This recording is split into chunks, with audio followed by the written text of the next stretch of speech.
Patay ang isang lalaki matapos umanong manlaban sa buy-bust operation sa Cabuyao, Laguna. Pero giit ng kaanak ng drug suspect wala itong armas, kaya paanong papalag? Nasa frontline ng balitang yan si Mr. Exclusive, Gary De Leon.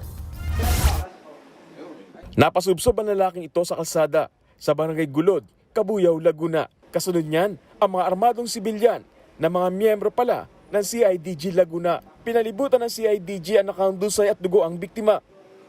Maya-maya, may dumating na pick-up na doon isinakay ang duguan lalaki. Ilang beses pa nilang inayos ang pwesto ng lalaki sa likod ng pick-up saka umalis. Ayon sa kapitan ng barangay, pinatawag sila ng CIDG para pumirma sa inventory ng buy-bust operation kung saan may nakuha raw baril sa lalaki. Pero tumangging pumirma ang taga-barangay. Hindi po na-inform ang barangay sa mangyayari. Nagulat na lang po ako nung ako'y sinabihan ng aking mga tanod. Kailangan daw ng barangay official. Kailangan daw yung elected makapag-sign doon sa kanilang ang tawag dito, inventory. Hindi na ho kami nagpunta doon. Ilang oras matapos ang tagpo sa CCTV, bangkay na sa ospital na lalaking kinilalang si Paul Hatulan, 48 anyos. May tama ng bala sa tiyan na tumagos sa kanyang ari ang biktima. Naubos ang dugo ng biktima na naging dahilan ng kanyang pagkamatay. Pero may nakita rin sa autopsy report na may sugat sa binti si Paul. Galit ang nararamdaman ngayon ng pamilya ng biktima. Binaril na, ginawa pa raw baboy si Paul. Pinautusan po namin siya bumiling merienda. Tapos yun po, yung time na yun, parang ang tagal po.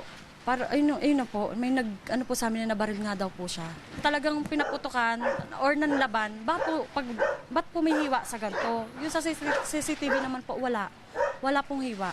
Naniniwala ang pamilya na nadamay lang si Paul. Nakatayo lang daw siya, nakatayo.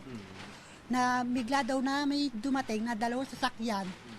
Ang mga armado, pagbaba sabi, wala tatakbo. Kaya yung tiyuhin ko, yung tatipil ko, siyempre sa takot, hindi niya akala kasi marami Tanong mo sa CCTV, pagbaksak niya, walang bumaksak sa kanyang armas, barel, baraksak, wala. Tumangging magbigay ng pahayag ang CIDG Laguna at ang Police Provincial Director. Pero target daw ng kanilang buy-bust si Paul. Nagbenta raw ito ng kalibre 45 baril at nang magkakabayaran na, nakatunog daw si Paul at nang agaw ng baril. Na-recover daw ang baril at ang buy-bust money. Pinakita naman ng pamilya na malinis ang record ni Paul matapos bunuin sa kulungan ang kasyong robbery. Nag-iimbestiga na ang Human Rights Laguna sa nangyari. Nagpadala na rin ng mga investigador ang NAPOLCOM.